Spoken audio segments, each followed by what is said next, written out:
video ini, dukung terus channel saya dengan cara subscribe, like, and comment, supaya saya bisa terus berkarya membuat video edukasi permasalahan hukum di Indonesia. Selamat menonton. Assalamualaikum warahmatullahi wabarakatuh. Salam sejahtera untuk kita semua. Baik teman-teman, ketemu lagi dengan saya Abdul Razak yang akan membahas permasalahan hukum di Indonesia. Baik teman-teman, di video kali ini saya akan membahas tentang permasalahan hukum yang terjadi di pusat perbelanjaan dan sekaligus menjawab pertanyaan teman saya. Jadi teman saya bertanya nih teman-teman nih, ya kan? Jadi banyak di pusat-pusat perbelanjaan yang menawarkan program diskon. Terus dia bertanya, adakah sanksi bagi pelaku usaha yang menggunakan trik diskon sebagai cara menarik konsumen? Padahal kita tidak tahu apakah diskon itu benar-benar ada atau tidak. Nah, dalam artian yang dimaksud teman saya ini, misalkan nih harga pakaian itu 10.000.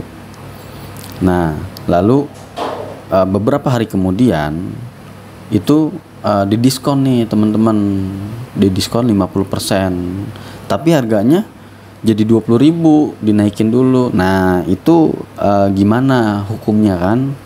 Teman saya bertanya seperti itu. Nah di sini seru juga nih teman-teman, khususnya di kalangan emak-emak nih, harus pintar juga kan di dalam berbelanja gitu teman-teman.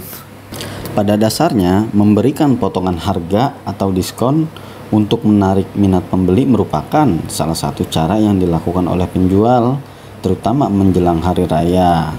Sepanjang penelusuran saya nih, ketentuan yang berkaitan dengan cara penjual selaku pelaku usaha melakukan diskon pada barang dagangannya itu diatur dalam Undang-Undang Perlindungan Konsumen.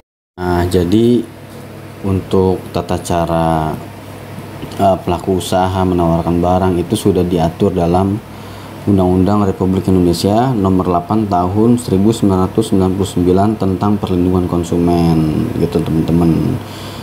Nah, di sini di bab 1 ketentuan umum pasal 1 dalam undang-undang ini yang dimaksudkan dengan 1.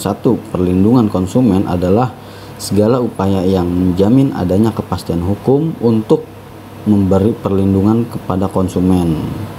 2. Konsumen adalah setiap orang memakai barang dan atau jasa yang tersedia dalam masyarakat, baik bagi kepentingan diri sendiri, keluarga, orang lain, maupun makhluk hidup lain dan tidak untuk diperdagangkan. 3. Pelaku usaha adalah setiap orang perseorangan atau badan usaha, baik yang berbentuk badan hukum maupun bukan badan hukum, yang didirikan dan berkedudukan atau melakukan kegiatan dalam wilayah hukum Negara Republik Indonesia, baik sendiri maupun bersama-sama melalui perjanjian penyelenggarakan kegiatan usaha dalam berbagai bidang ekonomi. 4. Barang adalah setiap benda baik berwujud maupun tidak berwujud, baik bergerak maupun tidak bergerak, dapat dihabiskan maupun tidak dapat dihabiskan, yang dapat untuk diperdagangkan, dipakai, dipergunakan, atau dimanfaatkan oleh konsumen. 5. Jasa adalah setiap layanan yang berbentuk pekerjaan atau prestasi yang disediakan bagi masyarakat untuk dimanfaatkan oleh konsumen. 6. Promosi adalah kegiatan pengenalan atau penyebarluasan informasi suatu barang dan atau jasa untuk menarik minat beli konsumen terhadap barang dan atau jasa yang akan dan sedang diperdagangkan. 7. Impor barang adalah kegiatan memasukkan barang ke daerah pabean.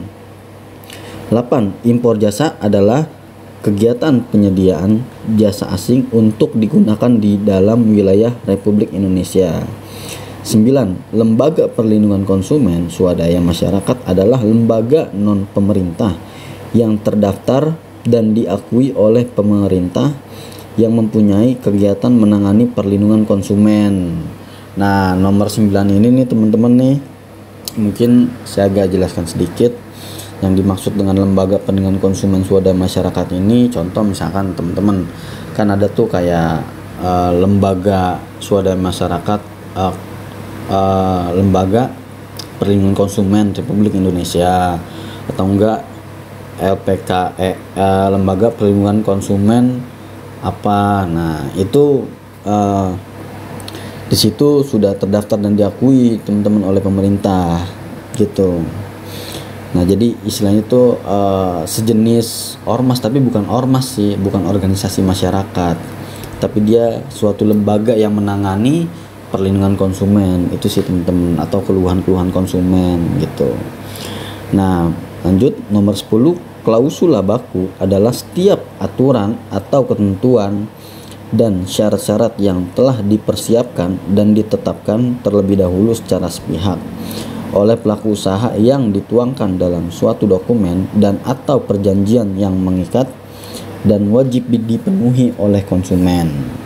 11. Badan penyelesaian sengketa konsumen adalah badan yang bertugas menangani dan menyelesaikan sengketa antara pelaku usaha dan konsumen.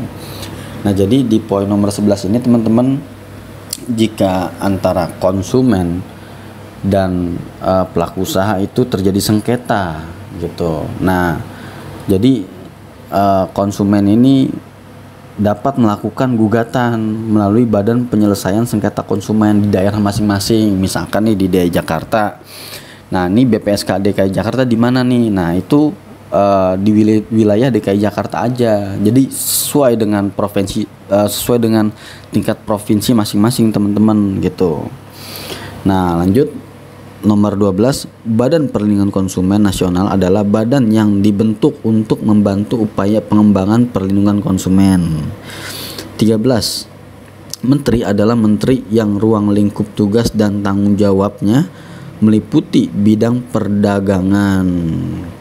Nah, jadi konsumen dan pelaku usaha sudah dituangkan di dalam Undang-Undang Perlindungan Konsumen teman-teman, dan pelaku usaha juga harus menaati Undang-Undang Perlindungan Konsumen. Nah, lalu berbicara dan membahas yang tadi teman-teman, jika ada diskon palsu gitu kan, yang tadi saya bilang, jika pihak pelaku usaha memberikan diskon palsu itu sanksinya gimana. Nah, di dalam pasal 9 ayat 1, pelaku usaha dilarang menawarkan, mempromosikan, mengiklankan suatu barang dan atau jasa secara tidak benar dan atau seolah-olah butir A, barang tersebut telah memenuhi dan atau memiliki potongan harga khusus, standar mutu tertentu, gaya atau mode tertentu, karakteristik tertentu, sejarah atau guna tertentu, teman-teman. Nah, di situ sudah dijelaskan di pasal 9. Nah, lalu di pasal 10 sudah dijelaskan lagi nih teman-teman secara detail. Pelaku usaha dalam menawarkan barang dan atau jasa yang ditujukan untuk diperdagangkan dilarang menawarkan, mempromosikan, mengiklankan atau membuat pernyataan yang tidak benar atau menyesatkan mengenai butir A, harga atau tarif suatu barang dan atau jasa. Butir B, kegunaan suatu barang dan atau jasa. Butir C, kondisi, tanggungan, jaminan, hak atau ganti rugi atas suatu barang dan atau jasa. Butir D, tawaran potongan harga atau hadiah menarik yang ditawarkan. Butir E, bahaya penggunaan barang dari atau jasa. Nah, jadi sanksinya ini ada di dalam undang-undang juga teman-teman, Undang-Undang Perlindungan Konsumen.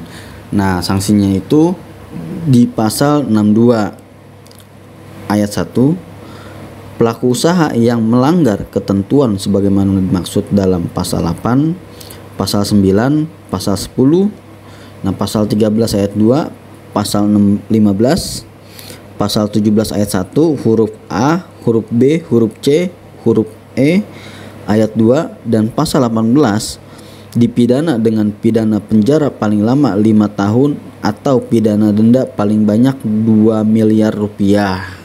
Nah, buat pelaku usaha hati-hati, harus menaati Undang-Undang Perlindungan Konsumen, karena bagaimanapun juga pelanggan itu adalah raja gitu, dan pelaku usaha bisa berkembang karena apa? Karena konsumen gitu teman-teman.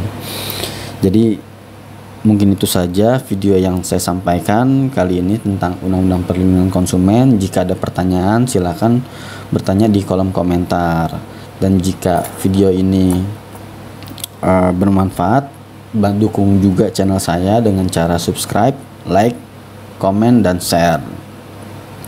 Mungkin itu saja yang bisa saya sampaikan, kurang lebihnya mohon maaf. Assalamualaikum warahmatullahi wabarakatuh. Salam sejahtera.